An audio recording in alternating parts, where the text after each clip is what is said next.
Hello everyone, thank you for dialing into Channel Swoo.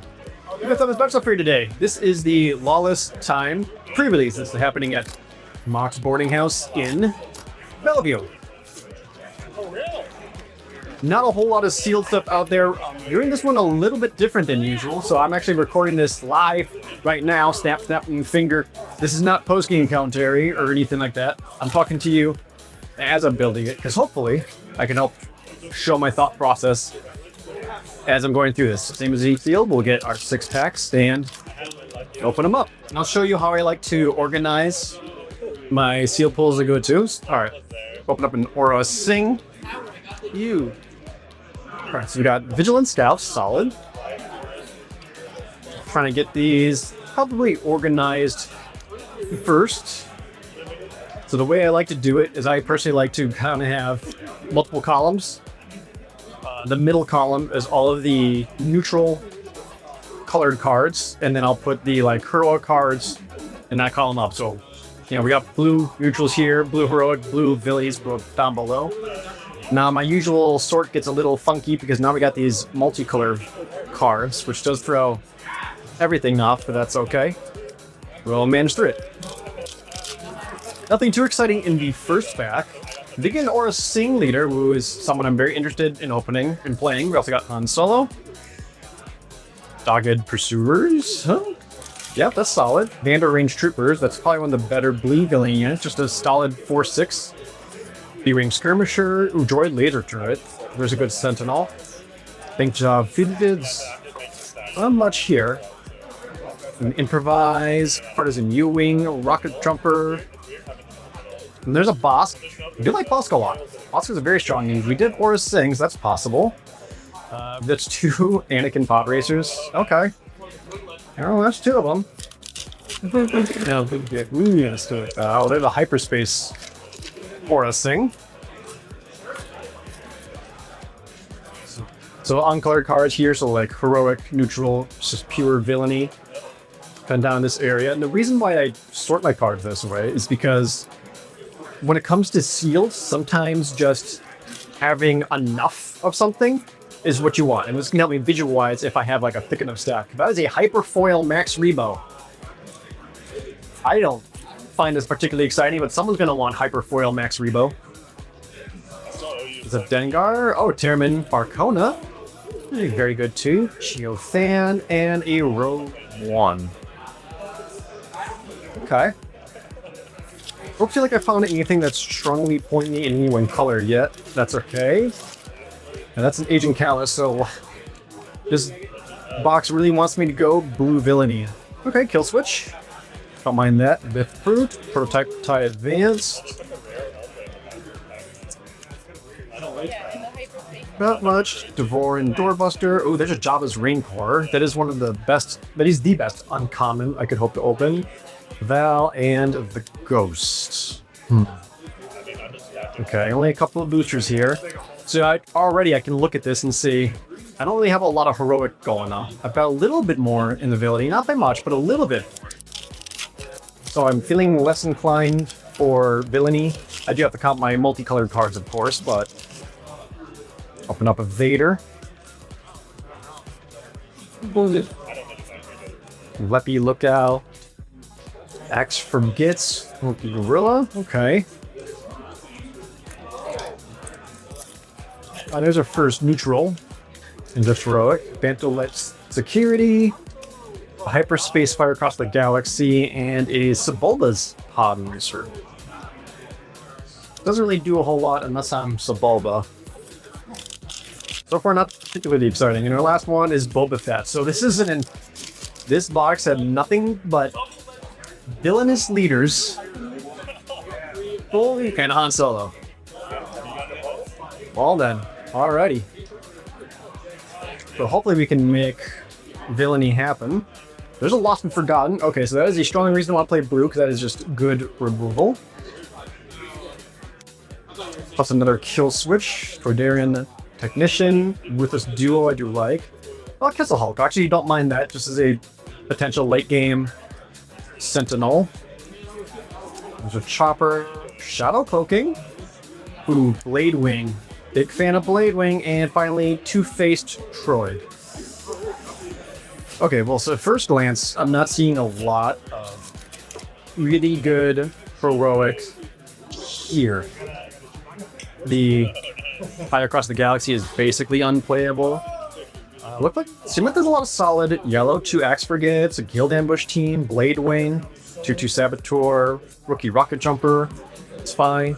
Improvise is unplayable. Weakway Pirates. That's a 2/3. And Kage Elite. Yes, those are solid yellow units.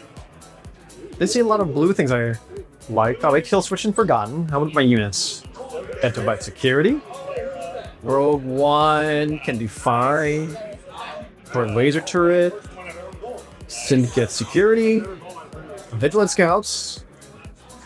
Yeah, almost every single blue neutral card is actually completely playable. Watchful is debatable and all that. So let's take a moment and actually double check a lot of our double face cards. I don't think I'm really going to play Two-Faced Troid at all. There's a Shadow Cloaking. This is a card I could consider using the base to play off aspect. Usually don't really think I'm going to be playing Chopper at all because there's not going to have enough support.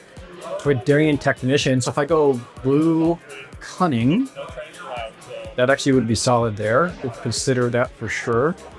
There's a Leppy Lookout if I want to go over to the green. Let's see the Ghost.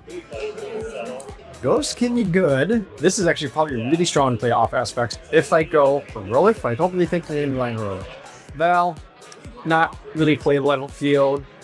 Neferonian Doorbuster, 3/2 Restore 1 Saboteur. The green one, okay. The Bith Boot for another blue-red. Chio Fanful, blue-red. There is the Terramin. He is really strong. If that can destroy a single credit token and you get 5/7 total stats on a 5-drop, that is very, very powerful. Don't think I'm going to play Max Rebo here.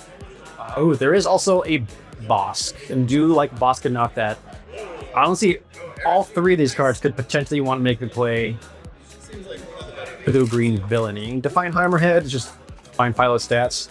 And there's 2 Anakin Skywalkers. Pod Racer. I'm sorry, it's Anakin Skywalker and his Pod Racer. I own a beach. I don't think that's quite enough to make me want to go into Heroic. There's a Hana. Blue-red. Yeah. Ooh. These are... Yeah, this is going to be tough. So I could see... I think the green-blues will look a little stronger than the blue-red for my dual aspect. So we double-check my green. It's the... Yeah, just picking it up, I can tell you right away. It feels thin. Like, there's not many cards here. We've got Partisan Infantry. And...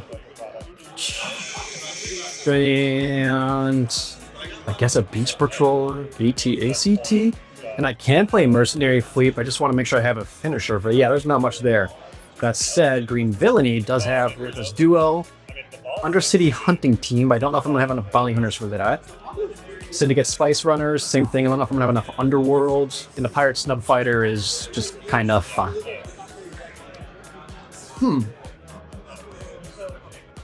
I am feeling Villainy more than Heroic. Yeah, I think my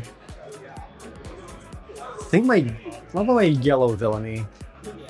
The Black Sun Patroller, Jabba's Rancor, and Nile Stone Sword.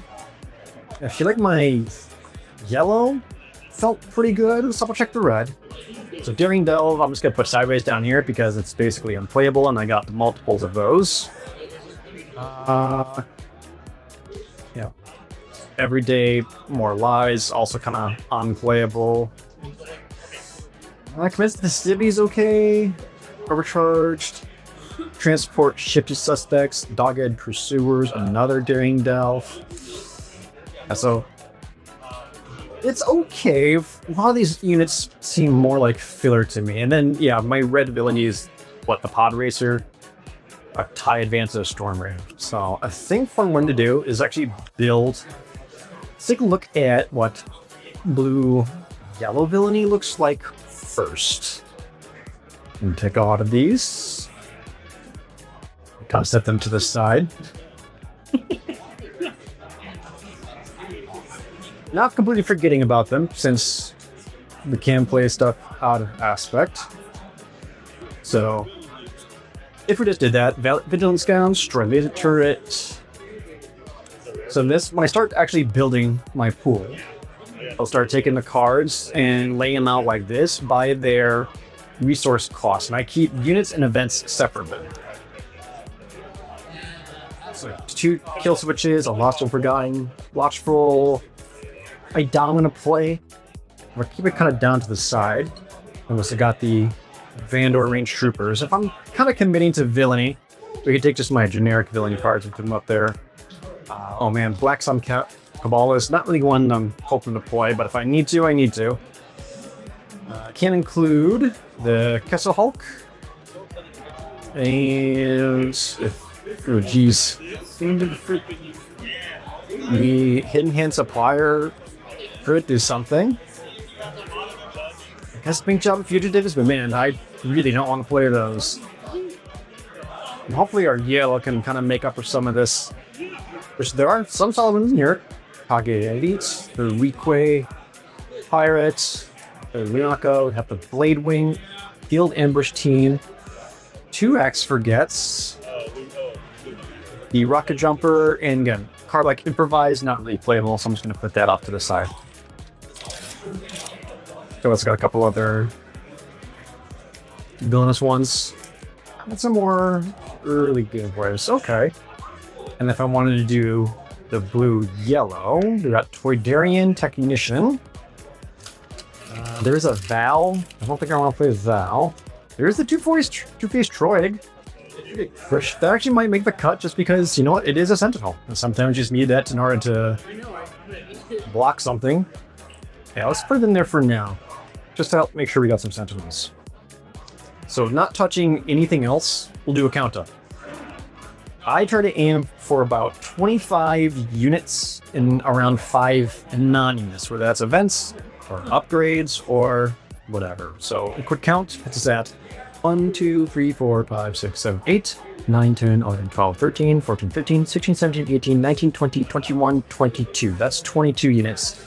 1, 2, 3, 4, 5 non-units right now. So it's a little unit light, but, you know, like I said, we got these bases, let's just play off aspects, so we can play something like Tyramin Barcona. Could play something like Bosk. I think Bosk could be a strong one to play. The other one, and there's Max Revo. I don't want to, but like I could. There's like a Hana. And does attack as like a 5/5 restore too. That's not bad. Usually I want something a little more impactful for that. Oh, you know what? Actually might want something like Shadow Cloaking a bit more. Ready unit and give a shield token to it. Now normally this works great on your leader. If I end up playing something like Oro Singh though, just not the greatest leader to ready up for shield on. So maybe something like a Hana is just better. I could also go something like Define Hammerhead, just as a big space unit to potentially finish things. And honestly, that actually might end up working a little better than some of these. Well, this is green-red, not playing either one of those colors, so never mind. That's not going to work. Alright, I'm going to double check. I'm just going to go through here. Is there anything in here that I like enough that I would play out of aspect for just the single color? Beach Patrol? Not really. Target Tagger? No. I don't want that. Heroic cards? No. That doesn't really seem like it, so probably good with these.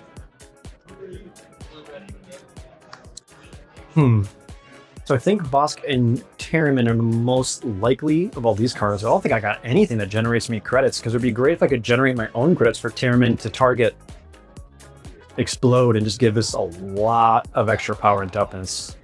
Well, if I end up facing a Val or something, I'm gonna be happy that's there. Alright, so I'm not counting much more. So now if I count these up, it's 1, 2, 3, 4, 5, 6, 7, 8. That's 8 turn 1 plays. Arguably 7, because some of them in there are not very good. 9, 10, 11, 12, 13, 14, 15, 16, 17, 18, 19, 20. Can run, 22, 23, 24. 5, 26, 27, 28, 29. So we're at 29 cards. Still need to find like one more playable. Not use verbal stream program lost. We could consider the Black Sun Kabbalist. How many Underworld units do I have? And that's the other thing is when you play a card like the Black Sun Kabbalist, you don't want to just throw it into any deck. Try to count out how many targets it has. So how many Underworld units do I have here? Here's 1, 2, 3, 4, 5, 6, 7. That alone, that's already way more than I expected. So that is 7 Underworld units in the cheap stuff alone. Here's 8, 9. Huh. Actually, maybe this guy makes the cut here. Oscar's 10, 11 for the Vigilant Scouts. And 12 with the Syndicate Security. 13 with the Bank Fugitives. 14 and 15 with the Kessel Hulk and Jabba's Rainfur. Wow, that's actually way more than I thought it would be. Yeah, maybe actually just kind of mix the cut here. I mean, he's not great. He's just 1-3, but I can basically pay 2 just to get another body out and throw an experience token on over half of my other units, and that's great. Usually in effect like this, I want like 12 to 15 of potential targets, and I got 15 here, so that's actually way better than I thought it would be. Otherwise, the other option, Sohana would be another Underworld unit. Actually, yeah, since I got that, I think what I can do is kind of go back and to add a little more power into my deck, take something like, say, the Hand Supplier. I guess also lets me get out some experience tokens. Anything in here that's really not good. Like, what card could Hana take the place of and just be better? It might just be the Bank Fugitives. Paying 6 for a 4/6 when you get a single credit off it. It's just not seem very good. My top man is basically going to be Kessel Hulk and Jabba's Rainbow. So yeah, I think they actually cut the Bank Job Fugitives, play Hana. So that gives me how many targets I can use the base ends. That's 1, 2, 3 with Bosk. Yeah, that's about it. Still considering the Shadow Cloaking though. The best targets for that would be honestly something like the Hana, but you know, kind of counterintuitive if I have to spend my base getting them out first before I can use a Shadow Cloaking. Rendering something like Terramin would be good. I mean, obviously the most ideal thing would be Jabba's Rancor. But if we're going to be realistic with ourselves, that's not really going to happen. Oh, is it if, you know, maybe I'll make some deck adjustments kind of in between and see if I can't find a spot for that. Maybe one more Shadow Cloaking is a better than, you know, a second Axe for Gifts, because this only does hit 3 drops. I do like the kill switches because they are basically nimble prowesses that also shrink an opponent's unit. This is good. Easy. We'll go through the rest of these. Double check I'm not missing anything. It doesn't really seem like it. Bitfruit, I don't think is going to be quite good enough to want to play out of Aspect. It is a Sentinel, sure. I think I'll be okay without that. Any other ones? Just double checking one more time. Gotta be thorough. Let's make sure. Yeah. Only think so here. Where? Yeah, so I think we'll probably attempt the Aura, seeing the yellow. Here. And do you have an Agent Callus, so there is a potential of considering of building a Callus deck and just throwing in all the multicolored cards, but I think that might be a little bit of a trap because not every multicolored card is really worth playing out of Aspect, and one more for using Agent Callus's ability. But it could be fun for deck building opportunities. I suppose if this was like a PQ, I might put in the effort of double checking a Agent Callus as well. Well, otherwise, I think I just about kind of got my deck set up here. Let me do one more count. So we got 5 events. That's great.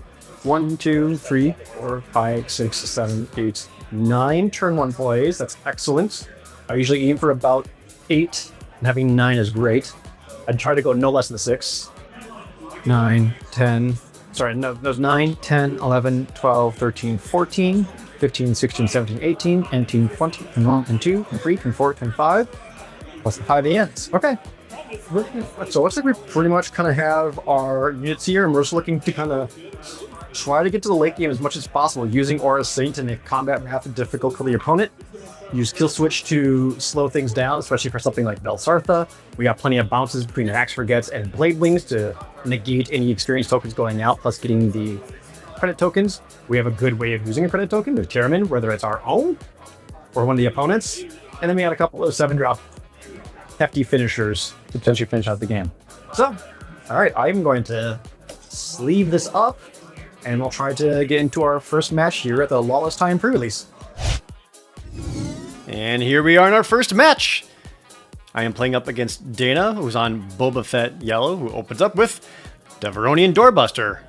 There's a really solid start, and I've got the Nile 2/2 hidden unit, but it is only a 1-drop, which means I got 1 unspent resource, so not the strongest start for me, but at least something that can deal with this Doorbuster. Boba Fett's a little scary because this means if she has plenty of late game bombs, Boba Fett could be getting her those credits to start playing those a bit early. And we're going to open up with the Target Tagger. This is a 3/3 that lets you attack with another unit when played, and if it's a bounty hunter, it gets +2/+0. The Doorbuster, not a bounty hunter. It is a underworld unit, but, you know, a little bit of action compression here gets to take me out. And then I get to play the Rogue One. This is one of the rares for my sealed pool. This lets me, whenever my units die, I can start using them to look at the top 2 cards of my deck, put them back on top in any order, or back on the bottom.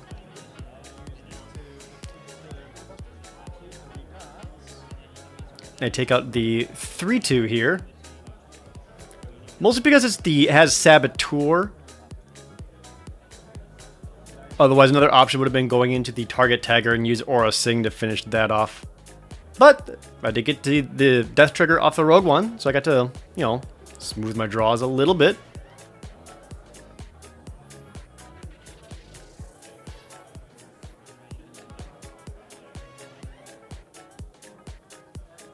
Going into the 4 resource turn, no credits for either side yet. And more importantly, letting my unit die against that Doorbuster makes that Target Tagger doesn't have a target to attack into to let Boba Fett get a credit out of it.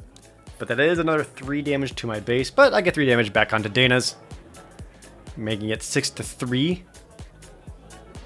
Something to remember is that these are only 27 hit point bases, and I had to remind myself that a lot of times. Dana activates the base and puts down IG-88, a really good rare for her pool. That's the 6/3 shielded. Now, I am going to point this out now, since post-game Jared knows this fact, but current game Jared and current game Dana kind of missed this. Even though she used her base, IG-88 should still cost 2 more, because the base does only allow you to ignore one of the aspect costs that you cannot match. And she's got green and yellow, IGN is blue and red. So this IG-88 should have costed 6 here, but the base was activated and IG-88 put down. I missed it and she missed it. I think we both just got excited by IG-88, so that is a reminder for yourself and for any potential opponents in the future. You might need to keep an eye out for that because people might misplay that. To deal with it though, I played both kill switches, giving it -2, -2. IG-88 goes down to 1 hit point and I can finish it with Aura Sing though. So I had an answer. It took me 2 cards to do it, but at least took out this 6/3 shielded.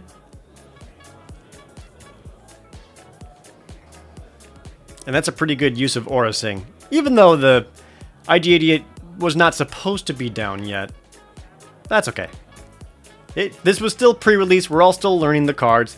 This is one of the most casual ways of play you can possibly do. So, you know, mistakes can happen or oversights, and that's fine. We're just going to let that go.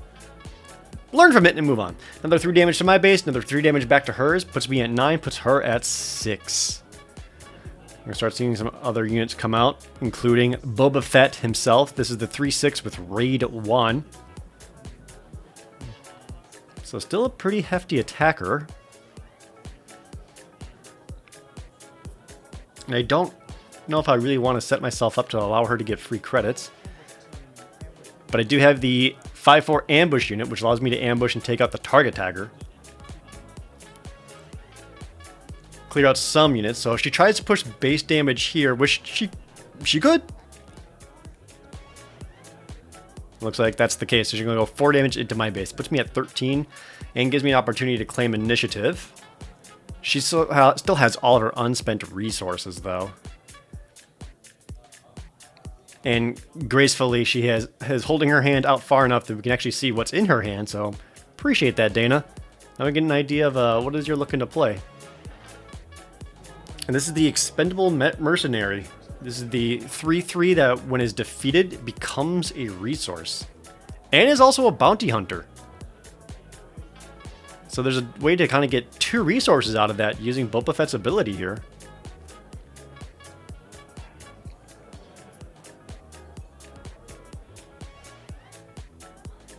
But now we're going to go into the 6 resource turn. Aura Singh still does not deploy. She deploys on 7 resources, which is a long time. Let's see how we handle my first action. I actually go into the base for 5, bringing her up to 11.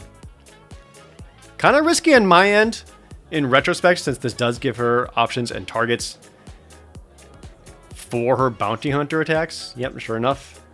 There's that mercenary coming in. That dies. So she gets to make a credit, and the mercenary becomes a resource. It is an exhausted resource, but still. That is +2 ramp for like no effort. See me paying 5 here. And using my base to get Terramin Barcona. This is the 4/6 that when played, you can defeat a credit, and if you do, you can put an experience counter on something, allowing me to defeat the credit that Dana just generated, putting an experience counter onto Rogue once, and I got a 4/4 in space, but down comes Fett's Fire Spray, a 4/6 ambusher, and it says when the attack ends, if the defending unit was defeated, create a credit token. So even though I took that credit token out and got some experience out of it, beautiful counterplay here from Dana. Really punishing me. Just gets that credit right back, has a big spaceship, and all I'm left with is a 4/6 on the ground.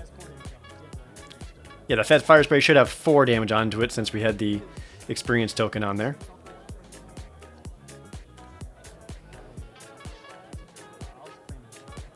I can't do anything else, so I'm claiming initiative, and Boba Fett's going to get in for another 4 points of damage. That puts me at 17 to her 11. I've only got 10 base health left. And there's a Fett's Fire Spray in the sky, and an undamaged Boba Fett leader going into the 7 resource turn. That's scary.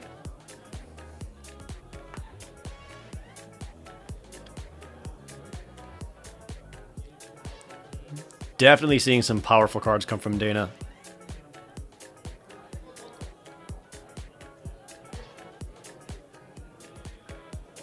But at 7 resources, Aura Singh can deploy, which we can use to try to stabilize a little bit.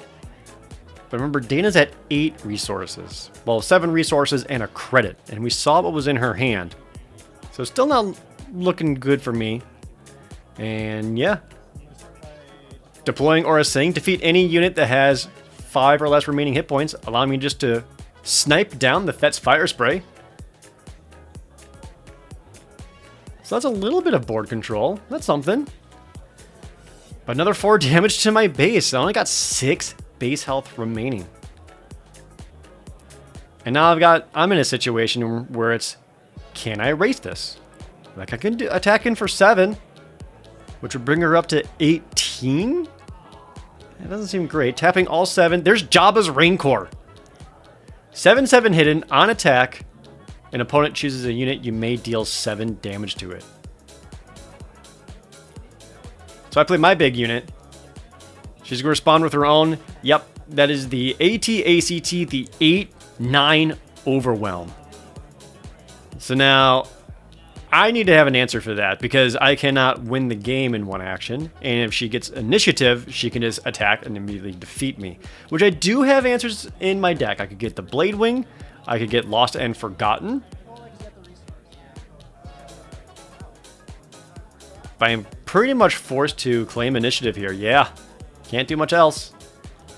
I can maybe delay it in a couple of draws. There's the Blade Wing. There we go. That's going to buy me a little bit of time. I mean, even if I do that, there is still a Boba Fett that's going to keep hitting into the base. So I can't quite stop all the damage. I can do some.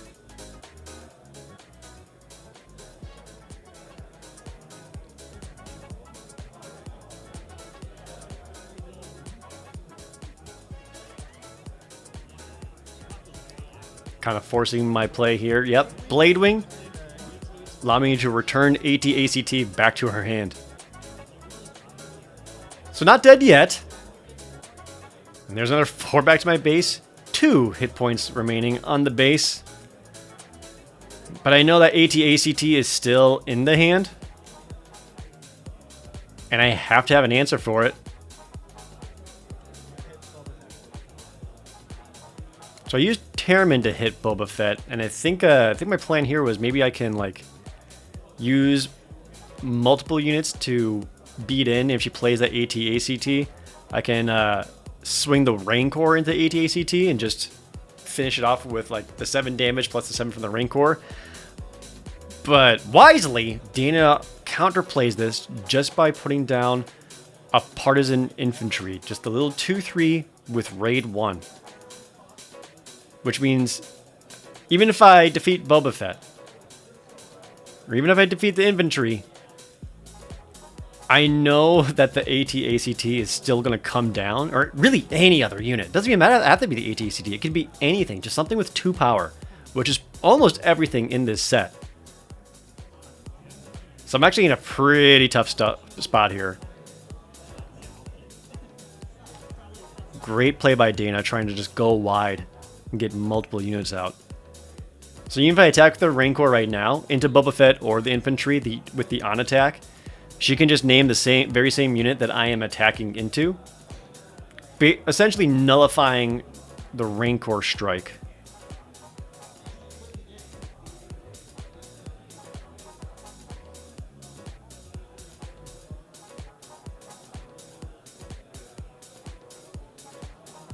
I'm having a real hard to think how to get out of this one, and I don't know if I can.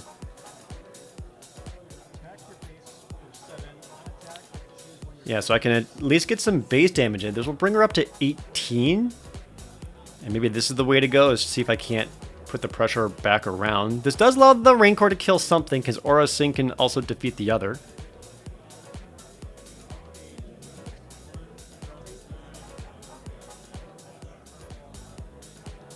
She has to choose the Rancor Chomp Buddy. It's going to be the infantry. Now I'm still not out of it. There comes the AT-ACT. If I happen to find the Lost and Forgotten, that would defeat the AT-ACT and restores my base for 3, which means I could withstand a single Boba Fett attack. I have to find it though, and nope, doesn't really look like I did. So yeah, I'm just dead to a big ol' 8/9 Overwhelm. Dana very handily takes that first game, just playing way better units for me and really playing around the protection of the Jabba's Rancor and making sure her ACT-AT can get in. Going into game 2, though, I have the initiative I'm going to open up with the Rocket Jumper. That's the 2/1 where you can pay 1 to also give it a shield. So it's a 2/1 shielded. And there's a Hyperfoil Bib Fortuna. So a lot of thematically matching rares in Dana's deck for Boba Fett. Now, thankfully, I can easily take down Bib Fortuna with a Rocket Jumper. Bib basically here just being a 3-2. But you know what? Yeah, that is a turn 1 play. And if you need that, that's what he is.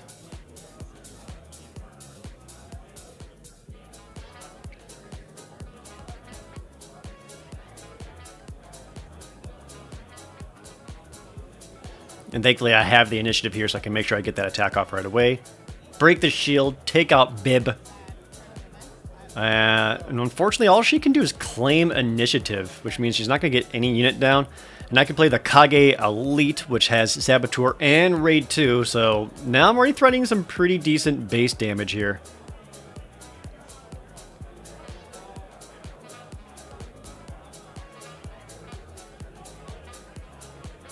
She does have initiative.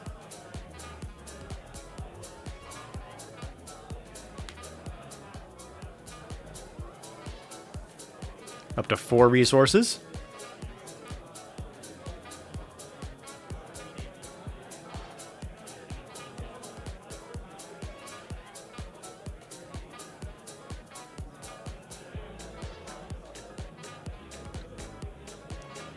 Really thinking over what's worth playing. I think she can see that she's maybe a little behind. Maybe needs to play something to kind of stabilize the board or get back in. Like, looking at that mercenary, because, yeah, some extra resources sure would be nice, but looking at taking a lot of base damage with that. So this is going to be another base activation for the IG-88, which, again, should not be the case. It should cost 2 more.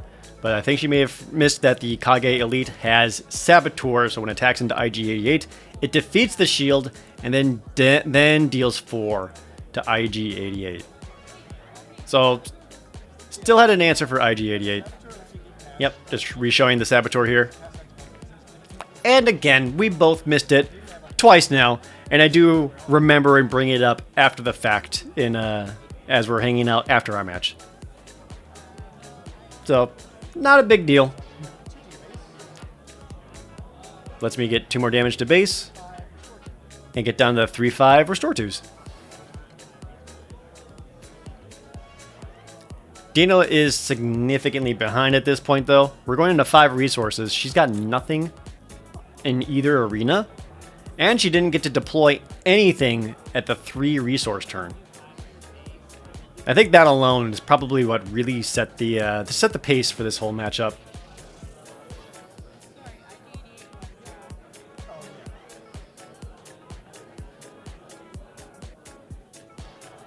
But this is the turn that she can deploy Boba Fett. Oh, quick resource decision change. Which again, it's pre-release. I don't mind if someone wants to change their mind or do a takesy-backsies. That's fine, because we're all still learning. Now, this isn't a PQ or any kind of competitive event. Better just to let ourselves learn and make these mistakes.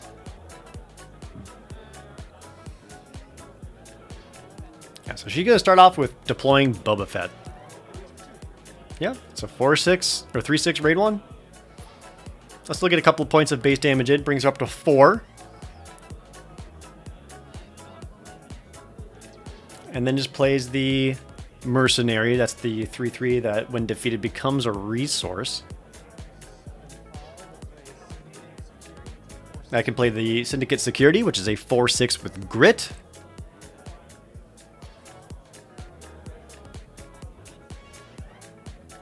And she ends up going attacking to base. And I think she played the mercenary first just to perhaps delay the decision on Boba Fett, just to see if maybe there'd be a good target for Boba to attack into. Or maybe attacking to the Rocket Jumper to get the credit token here may have been better. Because even though Boba Fett did some base damage, I can restore 2 right away off those Vigilant Scouts. So I'm at 2 and she's at 7. But she's going to use her last resource to still make her credit. This is one of the downsides I've noticed, is that even though you have these really cheap yellow cards for 1 that just says make a credit, which is good, that is efficient, but it does take up a lot of actions, which means that allowed me to claim the initiative here. So now I can keep pushing base damage or let Rocket Jumper get in before he's defeated. I can kind of keep pressing that advantage before she can really pop off with those credit tokens. And of course now at this point, I know that there's AT-ACTs in her deck. And I need to worry about that and keep answers in my hand for when they show up. Yeah, so we're going to get that Rocket Jumper damage in first. And now that I know about those cards in her deck, maybe that's why I'm being a little more aggressive with my attacks, is because, oh, if that comes down, I've got things that can deal with it. Plus, compared to the first game, my base damage here is nowhere near as bad as it was before. Like, I'm still only at 2, and I've got a Restorer on the battlefield who isn't being answered right now. Dana still tries to go for some base damage, and there's another 6. Which allows me to get in for another 3 and just restore half of that.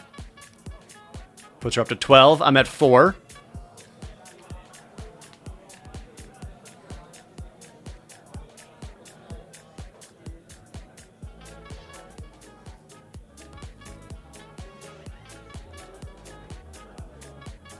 Six resources available for myself. Dana with 6 and a credit.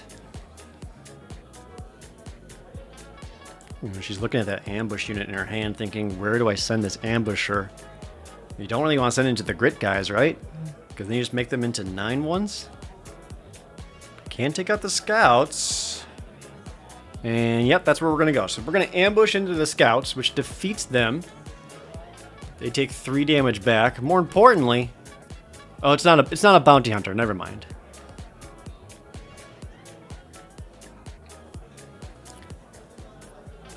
I'm sure if she could sequence things differently, maybe that would have come down first and taken out the Restorers before she did some Boba Fett attacks. But that's a good unit. The 6 cost? 6 cost, 5, 6 ambusher? Yeah, that's good. And I can get on the droid laser turret.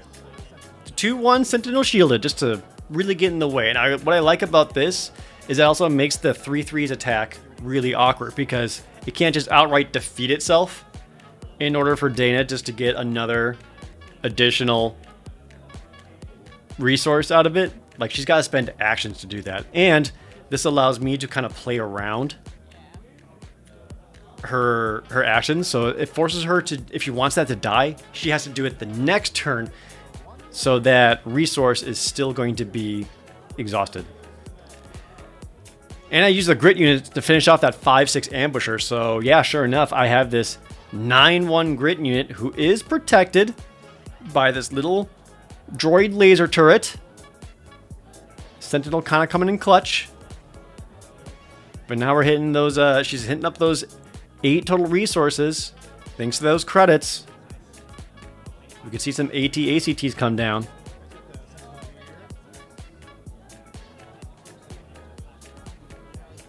Yeah, Sentinel is really causing a problem.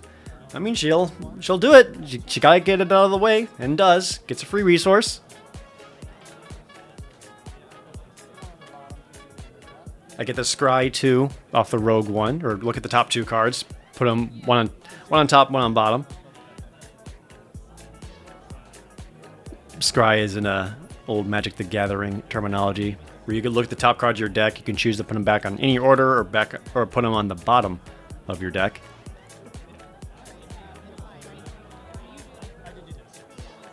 Yeah, so just remembering that Boba Fett does provide her another credit because she attacked with a bounty hunter and the defending unit did die. So I can hit her base for 9 though, jumping from 12 to 21. That's quite a bit.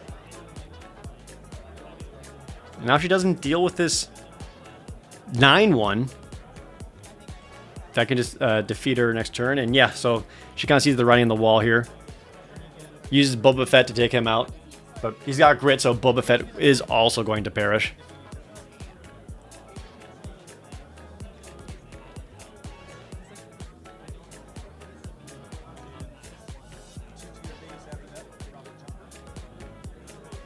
I missed a rogue run trigger there because another one of my units was defeated, so I would have gotten to look at the top 2 cards again. But I forgot. And I'm going to warn you now, I will forget again.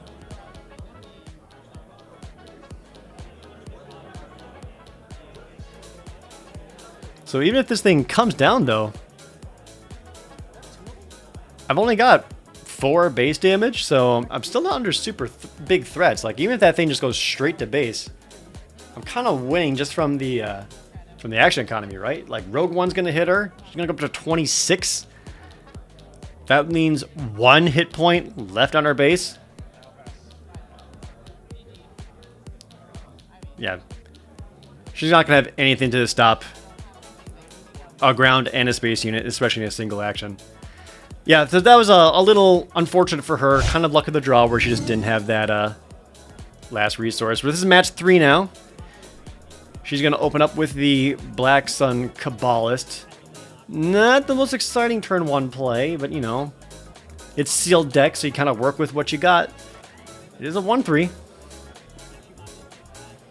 And I can play the Rhodian Bondsman. This is the 2-3 Bounty Hunter that when defeated, we both get a credit token.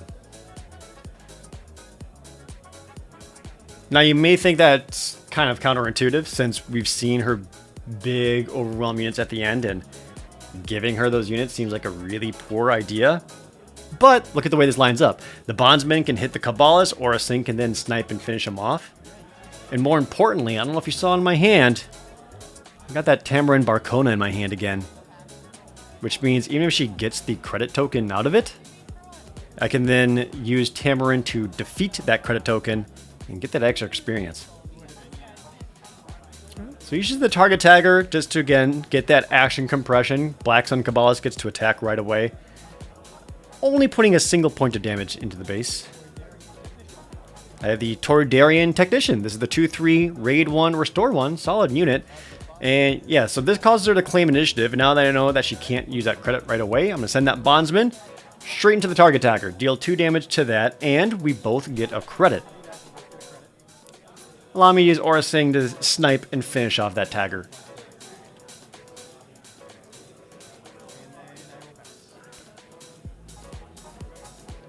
Now, threateningly, I have that unit that can basically attack for 3. So if the Black Sun Kabbalist doesn't attack right away, she'll lose out on a point of damage.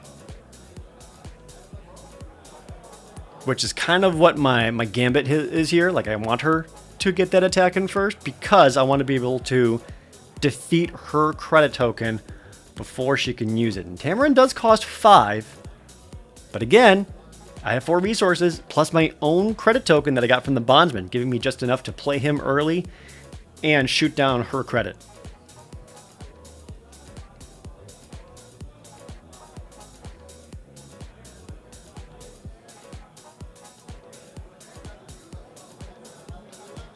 She has initiative. We see a base activation. Ooh, Quarian Contractors. These are the 3/4 Sentinels with grit. Little annoying, but did exactly what I wanted. She didn't use up all her, she used up all her resources, but not her credit, which means I can use my base plus a credit. Play down Tamarin Barcona, defeat her credit, which gives me an experience counter, which I can put on the Toydarian.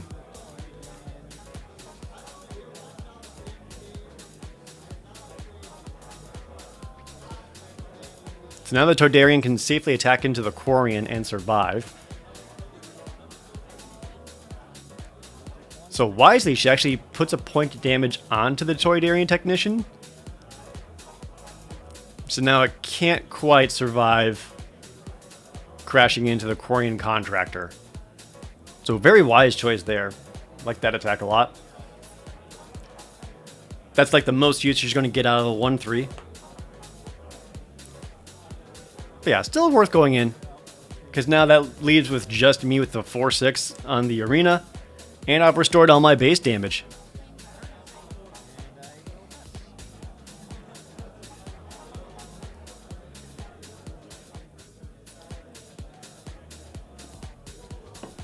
Saw that IG-88 in her hand again. But this time it's going to get resourced since the base was already used. Alright, here we are at the 5 resource turn.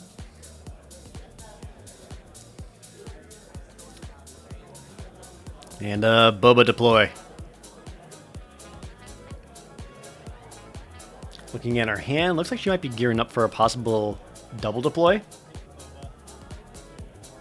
Yeah, let's get some damage on Boba Fett. Want to make sure she's not getting too many credits too quickly here. 4 damage back to my base from a Boba Fett attack, but now we got the Ambusher, the 5-4 coming in, defeating Boba Fett. The Guild Ambush team.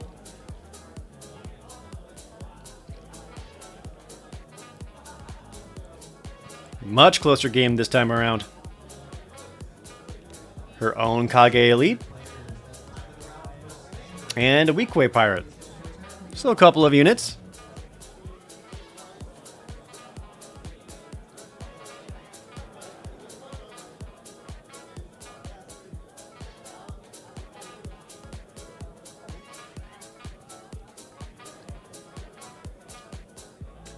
We're going into the 6 resource turn now. I do have an initiative giving me the first attack. Get that 5 damage to base before the Guild Ambush team is defeated by either one of these guys. That does mean that Tamarin can also easily get defeated, but really, like, there's, even if they try to go into the other units, they're gonna die. So I might as well try to get some base damage in.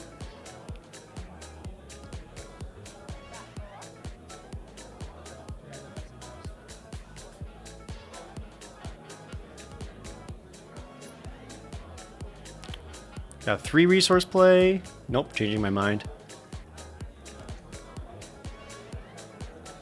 Gonna be 4 resources for the... Okay, yeah.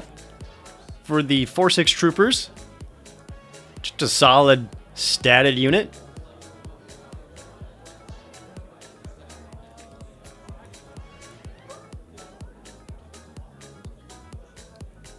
Pirate also gonna take out the ambush team.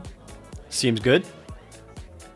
And I can play my own Weequay Pirate. So now I'm trying to go a little wide here. Just trying to get some stats onto the board, right? Some power, some health. She's going to come back with the Hidden Hunters. Not bad. Only used up 4 of her 6 resources, though. So a little resource inefficient for her turn. But again, so we can see Dana's hand, because again, she's graciously holding it out so that the camera can see. And we don't see her big finisher units. Like, we don't see the AT-ACTs.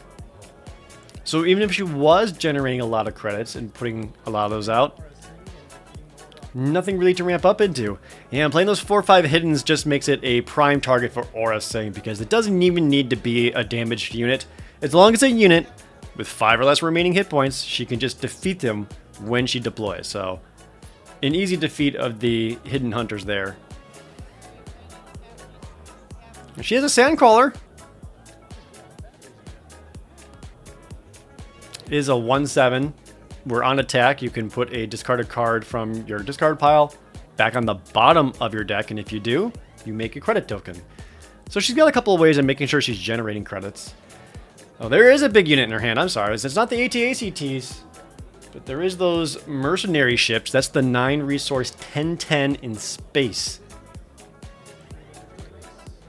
But without a strong way of getting those credits early on, she's not really able to play them. And I'm able to push a bunch of base damage here.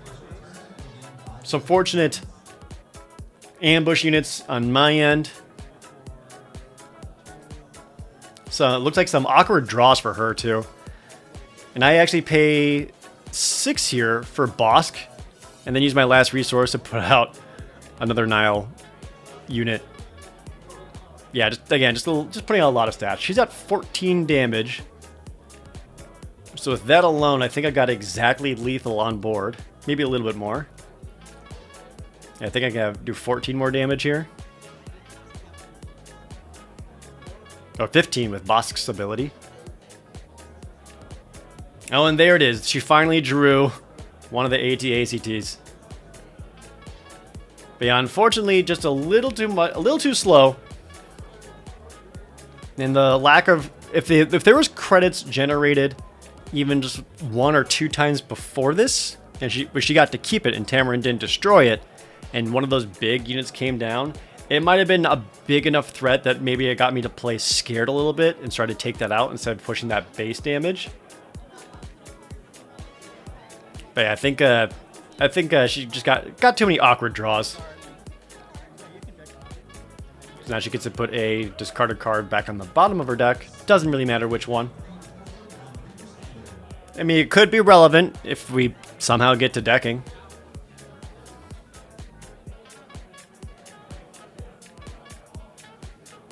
I mean, it is a credit.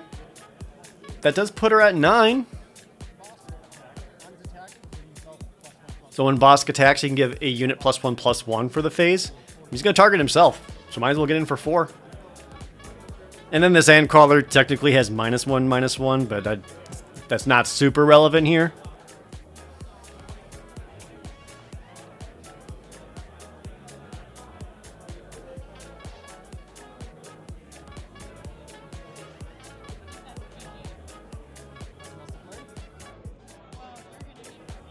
Yeah, we can see I've just got plenty of damage coming in. And without a Sentinel or of some sort to stop it, yeah. So she's going to give the fist bump. Yeah. Shows the mercenary gunship like that was going to come down. She had the money for it, but just a little too slow. So thankfully I pick up that first game. And I think I got pretty lucky by Dana getting a little unlucky because that first game did not go well for me. But we finish up this match 1-0. Here we go into match number 2 versus Dominic, who is on Enfys Nest Yellow. Which is a little scary, because I saw some really good red-yellow heroic units in this set. Yep, opening up with that Artful Pickpocket, the 3/2 Saboteur. And I can get the 2/2 Shielded Black Sun Fighter in space.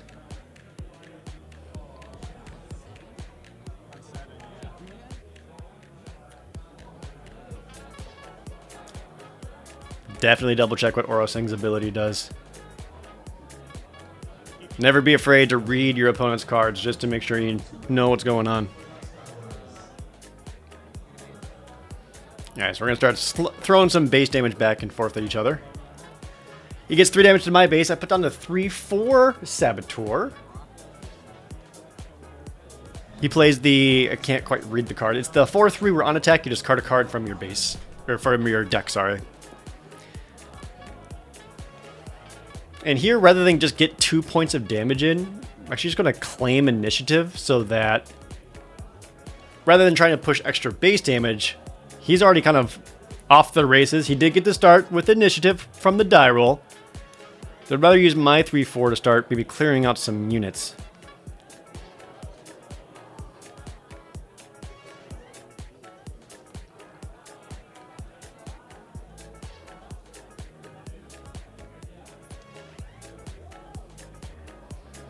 For example, using the 3/4 to take out the 3/2, because now that is still around that can trade with the 4/3.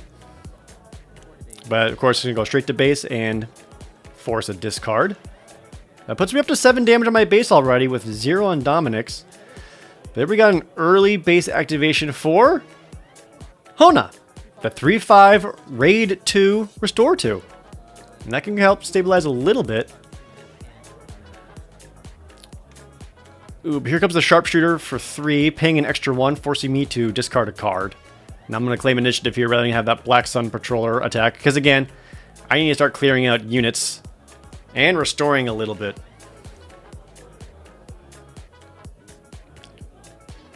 But you can see I'm playing defensive. Like, I'm already on the back foot, just right from the rip.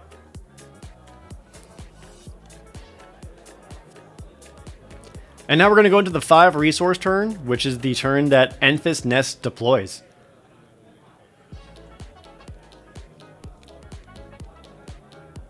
So I'm already thinking like, yeah, I can fight all these things, but that's going to be a 3/7 that comes out.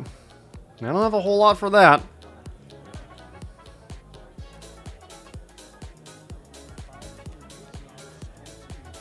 Now here I think I did a mistake. I just went 5 to base. I guess trying to maybe make Dominic feel like they're a little pressured. Because I guess if either one of these units want to attack into Hona, they will get defeated. But he doesn't really need to do that. He can just keep hitting my base. Yeah, another 4 damage. Even though I restored a little bit, like, there's another 4.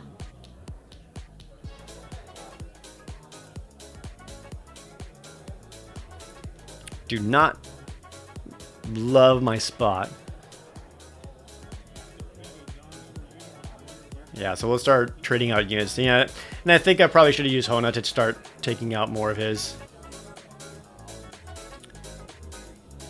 Base activation for just a Toydarian Technician. Surprisingly underwhelming play. I mean, it's a perfectly fine unit. But for how aggressive the start has been, that's just a very surprising play. And then we got Enfys Nest comes out. There we go. Yep, that's a 3/7. Yep, I can play the security at the 4/6 with grit. And then Enfys Nest just gets the Staccato Lightning Repeater, putting a point of damage on Hona. And now Enfys Nest is a 6/8. And that's going to hurt. And this is already putting me into a bad position, which if you listen to the podcast this week, podcast episode number 2, one of the observations I had is, man, it just seems like suiting up your deployed leader is still a pretty good strategy, because what do I have in my deck that's going to stop Enfys Nest now? It's a 6/8 leader. I don't have any defeat leader events. There aren't any that exist in this set. I can maybe slow it down or shrink it. Do I have to just send multiple units into it while I'm already taking like another 6 damage back, plus another 4 from other units? And Aura Sing is still a turn away from deploying. Plus, if anything else comes down from Dominic, it just puts me in an even worse spot. So it's rough.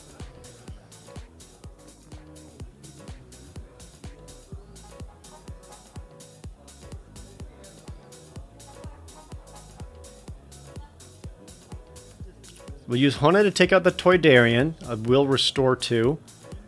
Yeah, maybe I'm just looking to kind of get my units out and ready to maybe go into Enfys.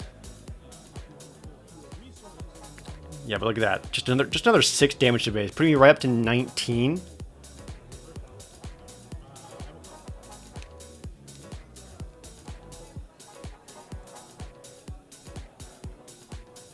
Thanks to the grit, though, the security force is now an 8/2. Which, that's my plan to deal with Enfys. They can just attack for 8 into Enfys. Dominic, of course, also has his own plans. Uses the 5/4 ambusher to take down Hona, which does put it in range for an Aura Sing deploy to defeat it, but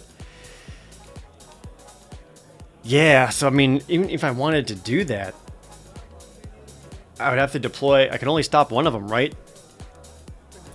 Yeah, and that puts me in an awkward spot. I have to claim initiative. That leaves me with 6 unspent resources. I had the Blade Wing in hand, but I'm not going to play that and return an ambush unit back into Dominic's hand. Like, that just seems like that doesn't seem like a winning play. And I need to make sure Enfys Nest dies. So I think claiming the initiative and making sure that I can just attack for 8 into the leader is probably the best thing I can do.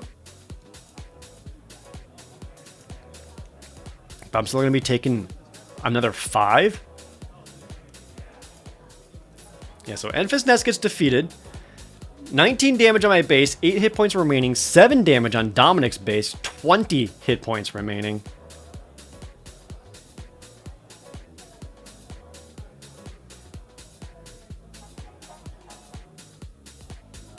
And just, there's another 5 going in.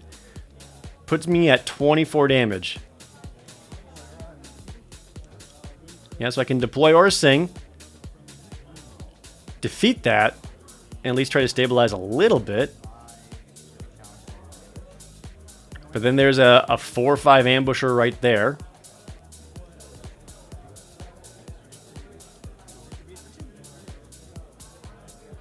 I can go 2 into base. And Dom claims initiative. Allow me to play the Blade Wing and at least get rid of the ambusher. Okay, so there we go. So now it's looking like, there we go. I'm doing it. I'm getting control of the board. Which I did. But I controlled the board with a 3/7, a 2/2, and a 3/3. So, yeah, there's nothing on Dominic's side of the field, but I've only got 3 hit points remaining. And the things that I have out aren't really pressuring him that much. He's got plenty of base health to spare. So because of that, I'm still not in a great position. I don't love where I'm at. And we know that one of the cards in his hand was a pretty lofty ambush unit that I just put right back into her. And Dominic goes up to 8 resources.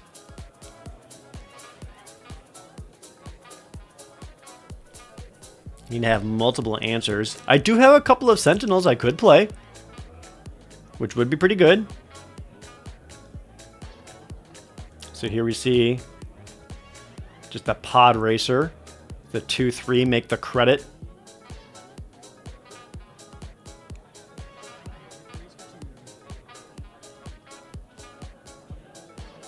Get 2 more damage to Dom's base. But this Pod Racer was just set up, because now he can play Rose Tico. He has a non-unique unit out, which means Rose Tico is readied, and now she is a lethal attack.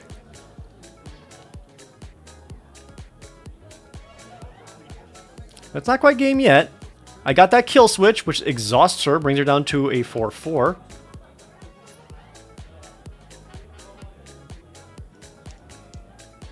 Forcing Dom to claim, so I can get in with the Blade Wing. Another 3 damage. Bring up to 17. Familiar Sight, second kill switch, then defeat Rose Tico. I still have this Pod Racer to deal with. And then I can return that to his hand using the Axe Forgets. So again, looks good. I got full board control, nothing on Dominic's side. But he's only at 17 damage, and my grand total is only attacking in for 7, so I can't quite finish him this phase. Like, I don't have the extra pumps or anything to get that last 3 points of damage in. So I'm still looking to try to close it out here, and I was already so far behind. And I'm so vulnerable at the moment. That's a lot of resources. That's the Kessel Hook. That is the 5/7 Sentinel. Which is a little tough, because that stops a lot of space damage. I need something to be able to deal with that. And I don't know if I got anything in my hand. I do have things I could potentially draw. Lost and Forgotten is still a card in my deck. That Mew token is his credit, so he's got 3 resources up. So I can't exactly claim initiative, because he could just play another unit here that's really, really cheap and finish me that way. So I can kind of delay it by just doing a Black Sun attack. At least get some damage in. This is actually a really close game. Yeah, puts on the 3/3 Sentinel. So just drops a couple of Sentinels. Does protect his base. That's not bad. But it also forces me to have to attack with Aura Sing just to clear that out. I can send in the Blade Wing, that's 5 damage. I still have all my resources up though. And nope, I don't have it. Yeah. Just too many units all over the place, and I needed something like Lost and Forgotten to defeat something and get a little bit of restore. And I don't know if there's really much else in my deck left that would have gotten me out of that position.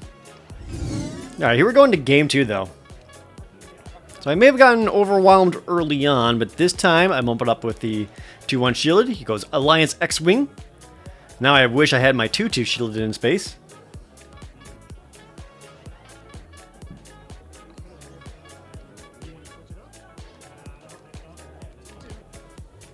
start throwing some base damage back and forth. We're going to probably just deal each other 2. The rocket jumper gets in for 2. X-Wing probably going to get in for 2. Yep. But then I can get the Rogue One. Something to deal with that X-Wing right away.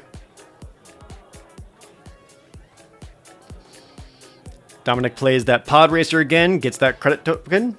I claim initiative. I mean, if I wanted to race base damage, I'm actually ahead right now because I can deal 5 while Dominic deals 4. But we also saw in the first game how much better his deck is at really pushing that early game aggression, and mine really doesn't. So I don't think, at this point, my mindset is thinking about trying to do that raise. I think I still want to control the board. Because right now, both my units take out both of his units. Rogue One takes out the X-Wing, Rocket Jumper can go in the Pod Racer, and then Aura Singh finishes it.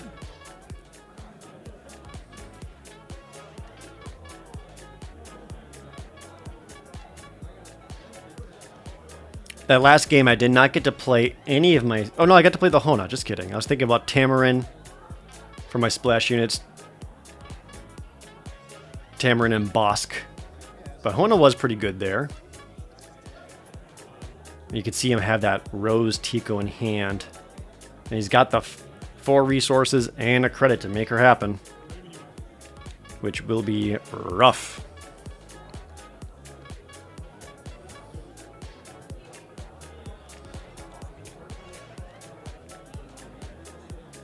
How greedy do you want to be? There is also a Sabine Wren. If he really wants to just get rid of the shield token. Which, yeah. Surprisingly conservative play. I mean, it does make it so the Rocket Jumper doesn't as cleanly answer the Pod Racer as much anymore. But it does mean the Rocket Jumper can now take out Sabine.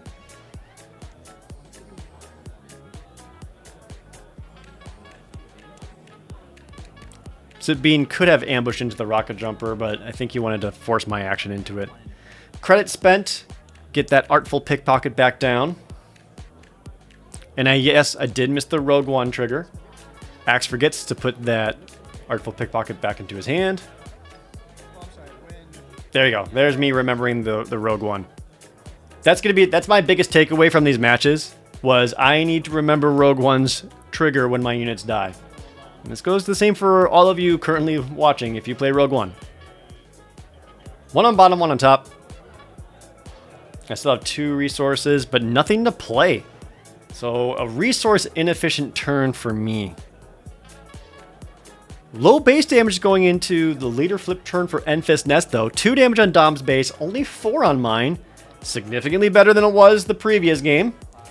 But yeah, immediately slapping down a readied Rose Tico. But look at this. Guild ambush team ambushing into that, taking it out right away. And I do remember Rogue Ones right away. So we can trade some base damage. 2 to mine, 3 to Dom's, but here comes Enfys Nest to get in 3 more. Putting me up to 9.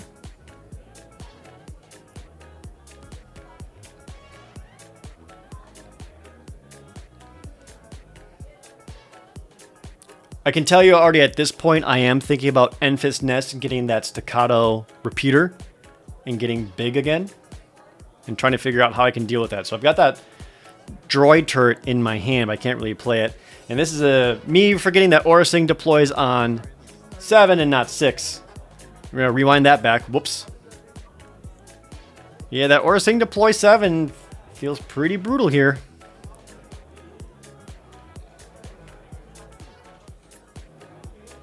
I'm going to go up to 11 damage. You can see I've got that Blade Wing in hand again.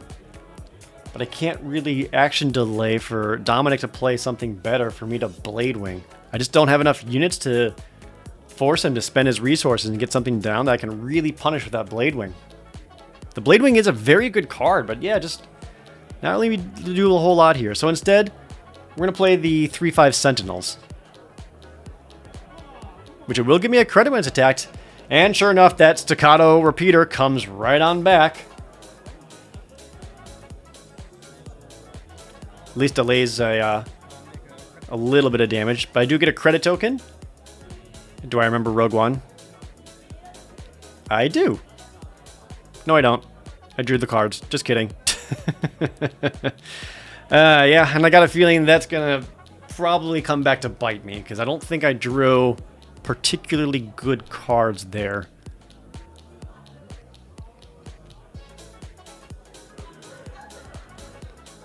Yeah, look how quickly Dominic was able to just flip the state of the battlefield, right? It went from kind of pretty close to parity all the way through. And then out of nowhere, just is now so far ahead. Like, he's representing 11 more damage to my base this turn alone, unless I do something. And I can't exactly ambush anything into Enfys Nest. There's a Sentinel in the way.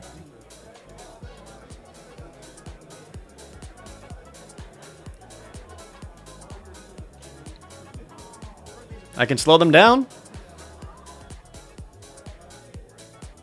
which actually isn't bad, because if any of the smaller units attack, Aura Sing can then defeat it, and then deploy Aura Sing, defeat the other one. Yep, so use the Aura Sing to defeat the Pod Racer.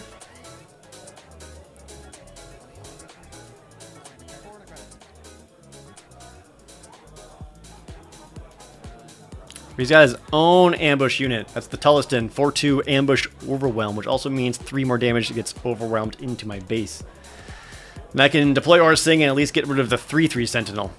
That's the most I can do to slow down some of this damage. But I can't stop this 6 from Enfys Nest coming in. I do remember the Rogue One activation from the droid laser turret. Put both on bottom. And another 3-3 Sentinel. Those fleet troopers. Woo! He's got 1 card left in hand. All his resources are basically spent. And I have 4 and a credit left. So what can we do here? A kill switch on Enfys would be great, just to slow her down.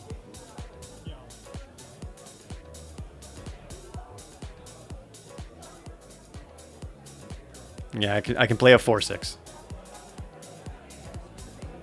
Yep, that brings me up to 20.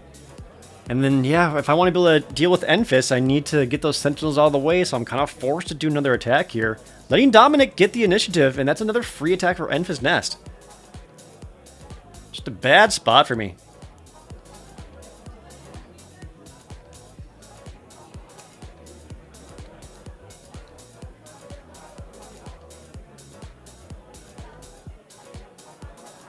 Now I can send units into Enfys. I still have that Blade Wing in hand, so if he tries to play something big, I can Blade Wing and delay.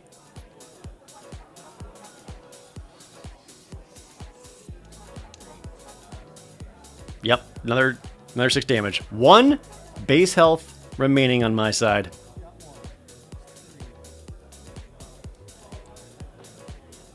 So I want to see what else he plays here. I'm not sure what that is. That's the 2-3 with Raid 1, I think? Or the 2-2. Oh, that's the 2-2 with Raid 2. Yeah, I'll send in the Van Troopers in. Deal 4 damage. Which does get him to claim initiative, which is what I was hoping for, because now Enfys Nest can get defeated by Aura Sing. I had the Lost and Forgotten in hand. And Blade Wing and bounce that. Okay. Plus use my credit and get a 3-4 out. Hey, I forgot Rogue One's triggers. I just kept both on top anyway. So another close game. Now I actually have 9 total damage on the base. We're on board. Dom's at 14 though, so it's not happening this phase. 8 resources on his side. And a big ol' ambush. And only 3 damage back. There's Jabba's Rancor. Yep, put that back on top. That might be the only way I can get out of this.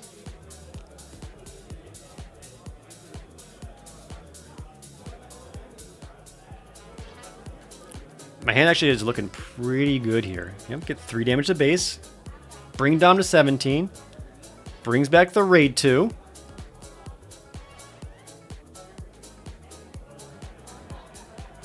There's the Troig and Tordarian Technician in my hand. All important Sentinel. Brings Dom up to 20. Boom. Get down the Sentinel. Not going to give it the Dom. Do not want the 2 credits. And then the Tordarian Technician. So now it's super close. Because if something goes in and crashes into the Sentinel, I have Lost and Forgotten to defeat any other possible attacks, giving me a little bit more base health.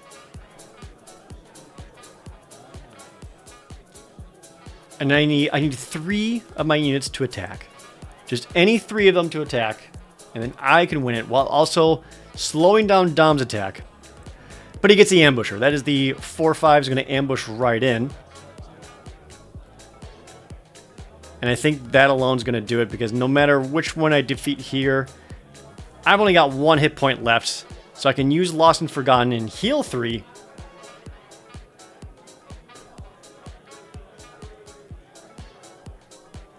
Which still leaves me with exactly 4 hit points left. Yep. Lost and Forgotten.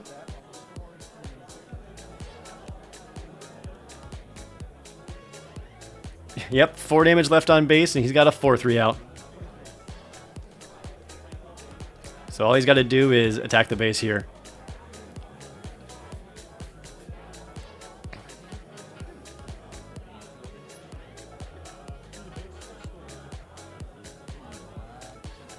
Yeah, so he actually tries to attack the Tordarian here. I think Dom just forgot that there's only 27 hit point bases, so I kind of remind him, you know, you could just kill me.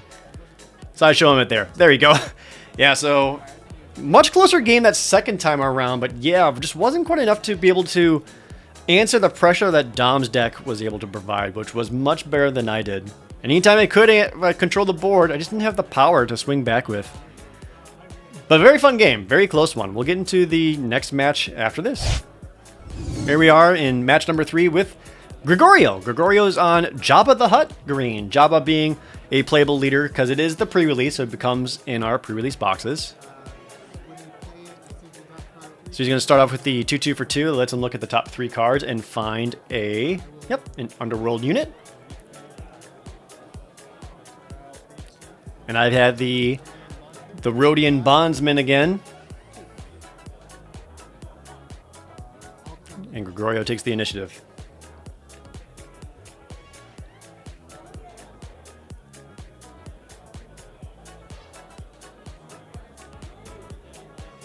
Glad we got to play against 3 different leaders, though, so we can see kind of how they all play out.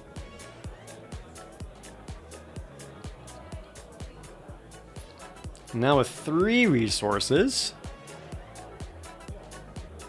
Gregorio definitely looking for those Underworld units, because that's what Jabba wants.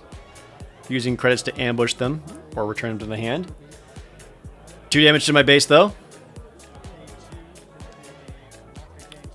Just play the Star Hopper. That's the 2/2 Saboteur in space. Which again, that means I didn't really have a 3 resource turn turn play. Just kind of getting another guy down. The reason I played that first before attacking is because I want to see if Gregorio has something with maybe 3 hit points. Maybe like a 4/3 or something like that I can send the Bondsman into and then finish with Aura Sing. Which, not quite. We had the 2/3 Pod Racer that makes a credit token.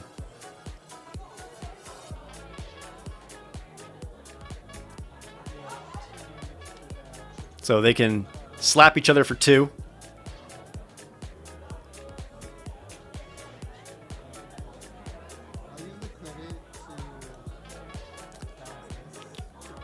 Which wisely, he actually uses the credit to return the other unit to his hand and makes a credit off of it.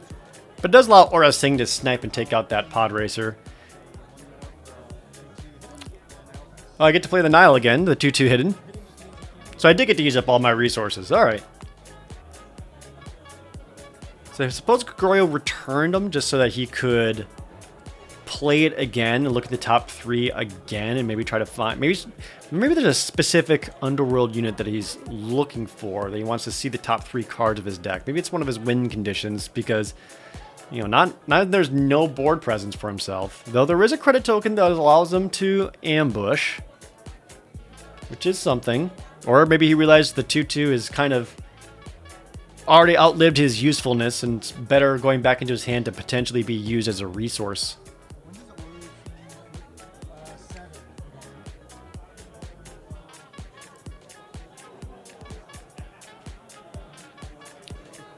Double checking how Aura Singh's ability works. Yeah, that's going to be an important one for this matchup.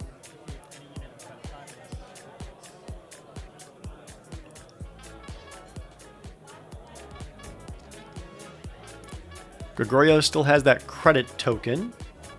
And look at this. Using that credit token for Max Rebo. This is the... Oh, sorry, this is only a 4 cost, so not using the credit token. This is the 2/7. It says there was 2 regroup phase, which means we draw cards twice and resource twice. And my response to this is just, yeah, okay. I think I'm just going to keep hitting your base here. Nope, I'm actually going to use the Bondsman to hit Max Rebo. Get some damage in. Why? Get that credit token for... You know it. It's Tamarin Barcona. Get a much bigger unit out. A turn earlier. Defeat one of Gregorio's credits. Get that experience on the Star Hopper. Now I got a 3/3 Saboteur in space. Pushing a little bit more damage this turn.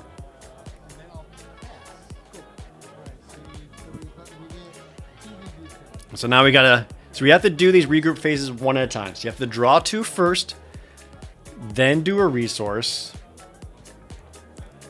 And then do it again. You can't shortcut it by drawing 4 and resourcing 2. That's not how it works. You have to draw 2, resource 1, then draw 2, resource 1.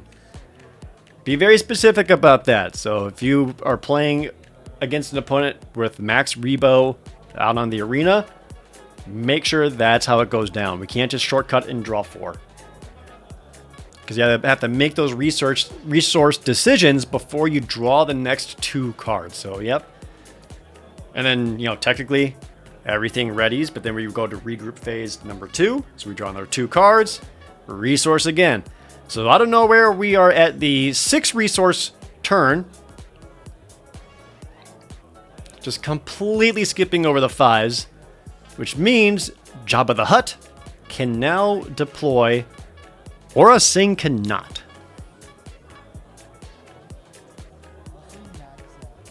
Max Rebo chooses violence.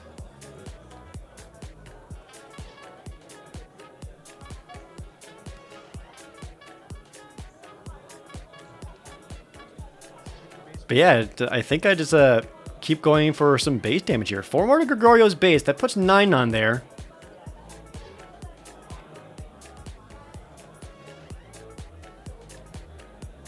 Here we see Jabba come out.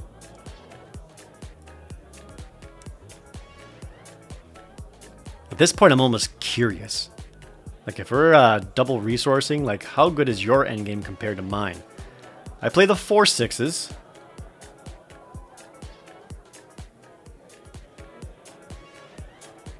Those troopers. Now we can see why Gregorio wanted to ramp up. There's that Jabba's Rancor right in hand.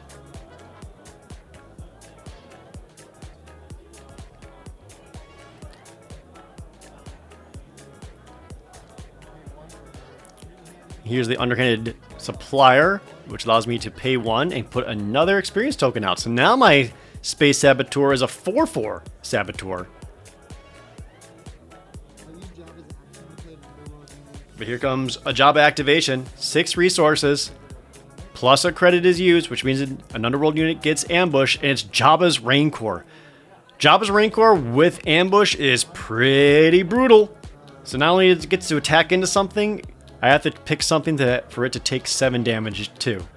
So he's going to go into Tamarin. And that puts me in kind of a tough spot here, right? Now I get to choose where that 7... I choose the unit that the 7 on attack damage will go to. Because Tamarin's taking 7 no matter what. So I'm going to let the 1-2 eat the 7. And then Tamarin and Jabba's Rancor will hit each other. It does take out 2 units, but this more importantly puts 4 damage onto Jabba's Rancor. And I claim the initiative here rather than getting my 4/4 space unit to attack.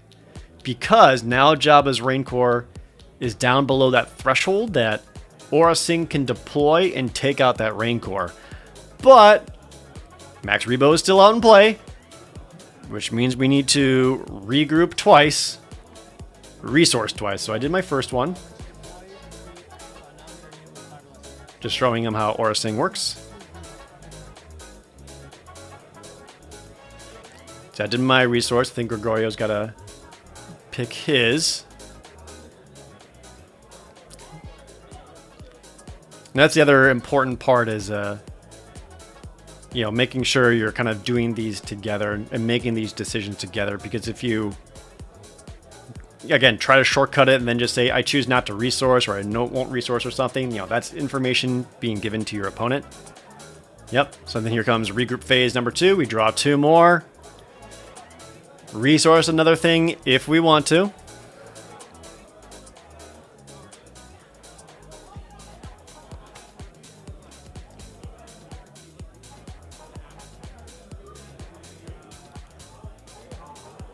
Which I'm choosing not to. I'm going to stay at 7. Gregorio, however, 8 resources. So yeah, first thing I'm going to do, deploy that Aura Singh and defeat Jabba's Rancor. Just get that out of here. So now with that, not a lot of pressure coming from Gregorio's side, right? There's a Max Rebo who can attack for 2. There's a Jabba the Hutt that can attack for 3, which is, you know, whatever. Right now I can strike back for 3, 7, 11 damage back to his base. Potentially bringing him up to 20. But he still has cards in hand.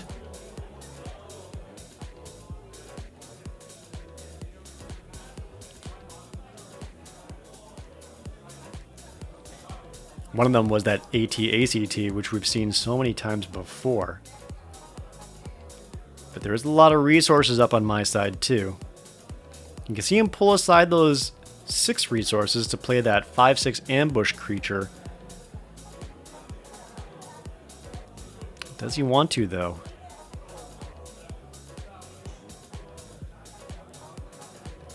Jabba is still deployed. Yeah, we're just going to see a Max Rebo attack first. Jabba is still deployed, so there's a potential you could try to make a credit token first and then ambush in a Underworld unit. Troopers getting for 4.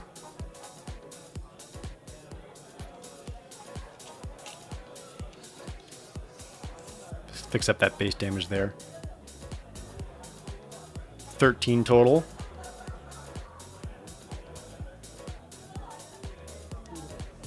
We see Jabba also going to my base, bringing me up to 10.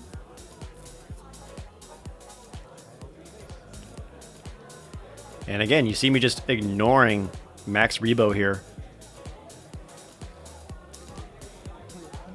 Yeah, sure enough, 1 resource spent to make a credit, which is very relevant because now Jabba could ambush something in. But another 4 from the Starhopper. Gregorio now up to 20.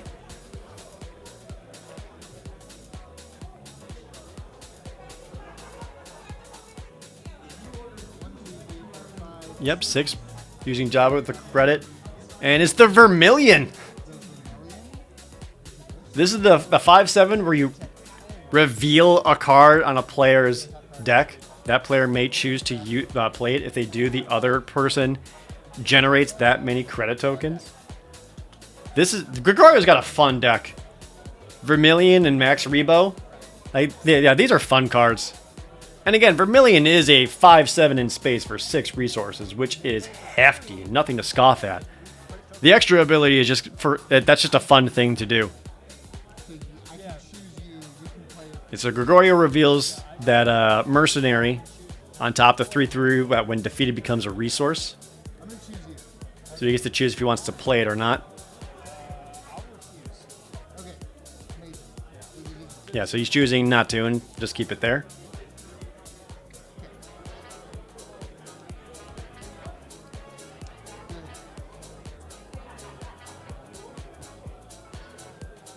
Yeah, but that's a pretty good attack back. Not much to stop the ground arena, though. Get the Valiant Scouts, the 3/5 Restore 2s. And there's that 2/2 where you can look at the top 3 to find an Underworld unit. Which I think between the 3 cards, you kind of just have to get the... Oh no, the Sullustan is Underworld. Alright, so he grabs the Sullustan, the 4/2 Ambusher. He hasn't used his base yet, so he can actually just activate that right from the rip. But now he's all tapped out. So I could just claim initiative here. But instead I get the Kage Elite down. That's the 2/4 Raid 2 Saboteur. Just so in case his Sentinel comes down, I am able to Saboteur in for 4 damage. Max Rebo's still around. Double regroup. This time I do go up to 8 resources. And then we regroup again. Man, with Max Rebo out, if nothing else, this actually makes it a little bit scarier about decking.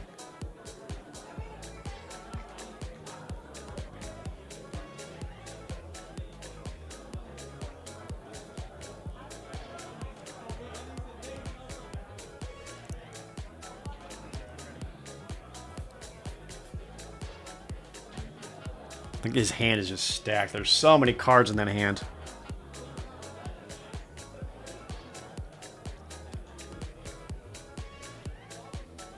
No Sentinels.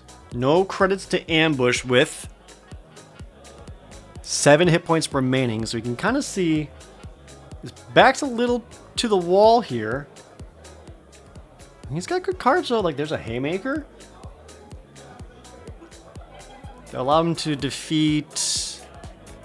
Oh man, that actually not much. All it really does is let him defeat the Kage Elite, which Jabba can also attack into and just defeat. Yeah, that's just a little lacking on power. Well, we got the 5/6 Ambusher. Yep, just take out the 3/5s. That's something.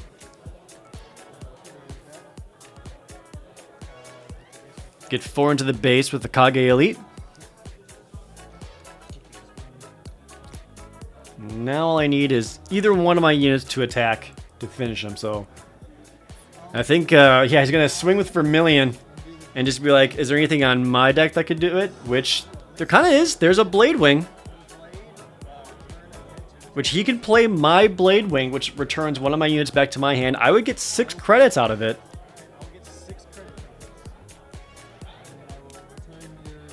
But I still have my leader out who can't be returned, so I can get the last 3 points of damage in with Aura Sing. So Vermilion almost turned it around for him. Like that was, again, that was kind of fun. It was a fun, interesting game. We got to see how Max Rebo plays out. We got to see the Vermilion spin some wheels. Game number 2 against Gregorio. This time, he's still on the initiative. Let's see how this one will play out. Devaranian Doorbuster, familiar card. And I got that Rhodian Bondsman again.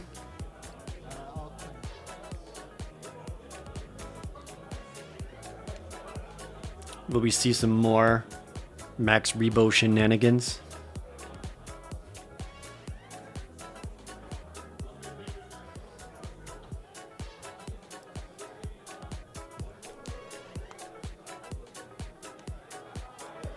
Bondsman cleanly training out with that Doorbuster, which is my guess is what I do here, since that does attack in for 3 and restores.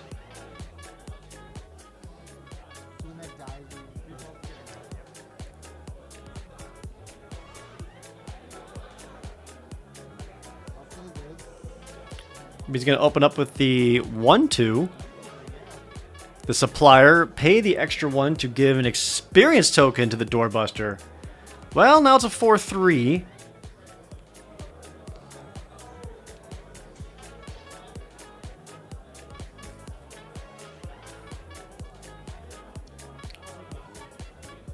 Might as well try to use my unit a bit efficiently. I'll take out the 1-2. And then use the doorbuster to take out my 2-3 so we both get a credit token. But I think Gregorio may have forgotten how Aura Sing works, because now the doorbuster is down to 1 hit point remaining. Yeah, Aura Sing is just going to snipe and take him out.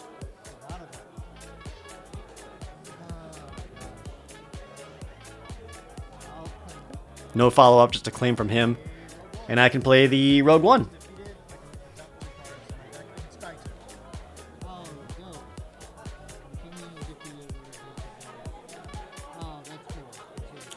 But we are going to go into the next turn with credit tokens available.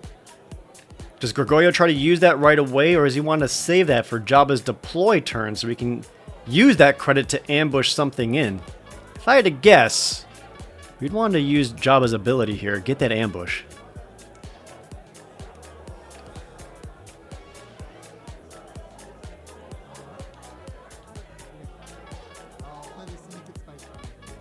Yep, we're going to look at the top 3 cards again, try to find that Underworld unit.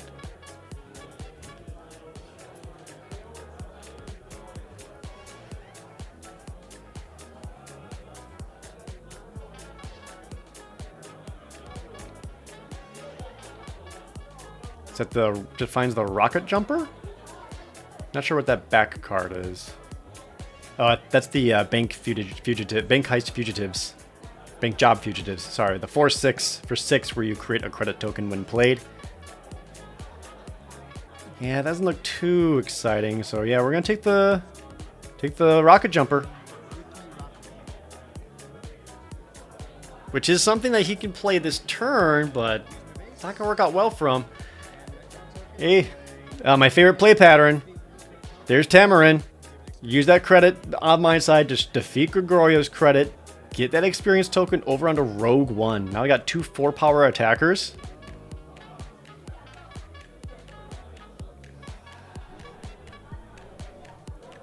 And I think Gregorio's only follow-up option here then is to just play that rocket jumper.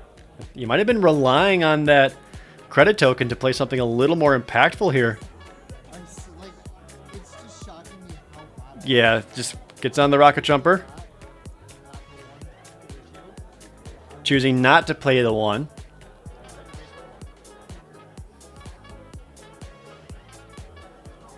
Because he wants to return it back to his hand. Sorry, return the other one back to his hand. Using Jabba's ability so he can get that credit token. So now all he's got out is a 2-1, which means Aura Sing can just shoot it. Which I think he, again, may have forgotten about. So even if it's a good thing he didn't give it a shield, because Aura Sing would have been able to snipe right through that shield. And he was able to use Jabba's ability. So we're going to go up to 5 resources. Gregorio with a credit and a Jabba deploy. So some potential hefty ambushes, maybe.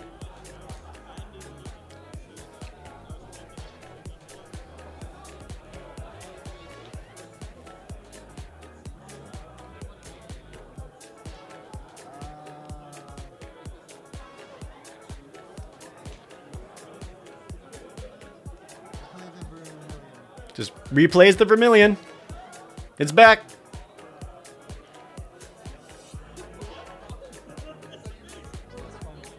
Which again, that's a fun card.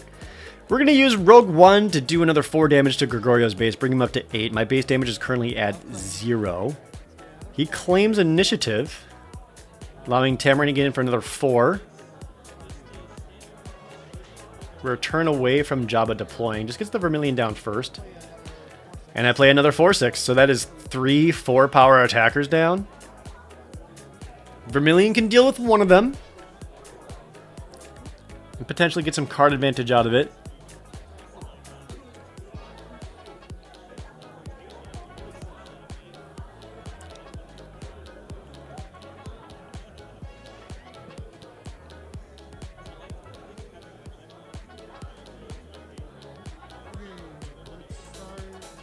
Alright, Gregorio, you got that initiative.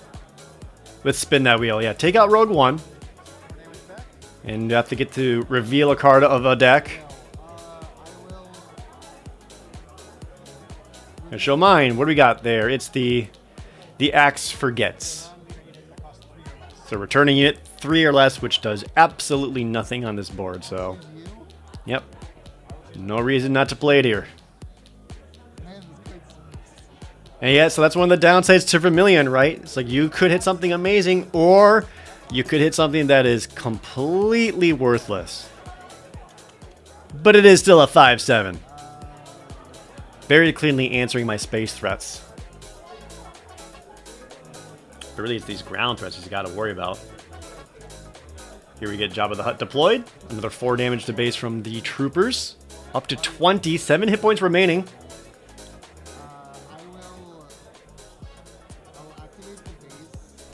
Base activated. Jango Fett deployed.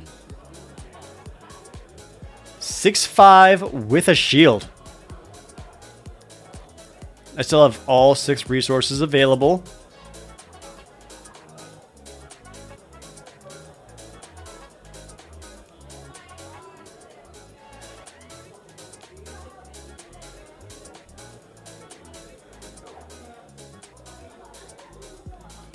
I could see a world where I just claim initiative here. I don't remember what I do. Because if I claim, that would put us into Aura Sing deploy. The Aura deploy can just take out Jango Fett and allows me to start attacking, or get out attacking the base first. Instead I play Hona for 6. Because that does attack for 5.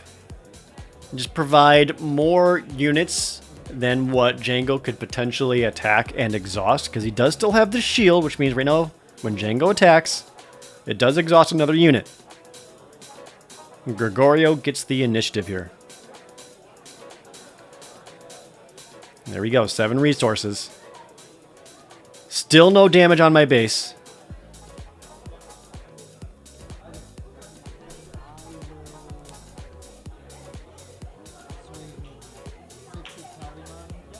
And yeah, just like that. Shields defeated, Tamarin down, exhaust the troopers, but Hona can get into the base for 5. Which means Aura Sing deploying is a lethal threat.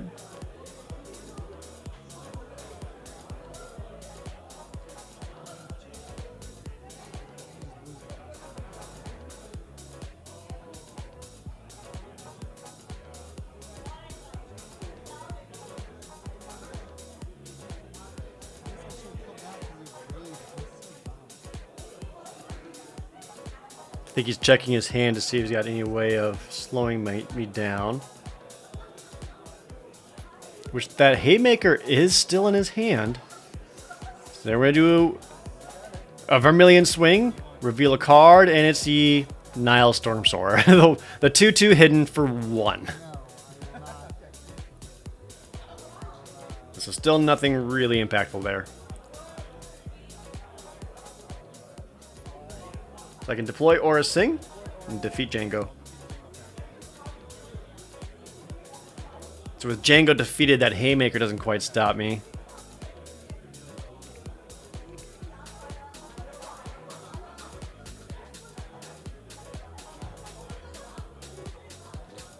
Which, knowing that, I think a possible line of play was actually using Haymaker on Jango Fett first, punch something down, and then it'll still be upgraded so it gets to attack and exhaust something. But yeah, with that, Gregorio's gonna scoop it up there because no way of stopping an Aura Sing attack. So there you go. First ever sealed deck. Thanks to the pre-release. Thank you to everyone who played me, and thank you to everyone who allowed me to record in the matches. That was a fun deck, Gregorio. We got to see Max Rebo in play, which is hilarious, and we got to see Vermilion just try to hit the top of our decks and all that. If you want even more sealed deck and draft gameplay of Star Wars Unlimited, especially a Lawless Time, be sure to subscribe to the channel, leave a comment down below, like this video, and thank you for keeping it dialed in to Channel Smooth.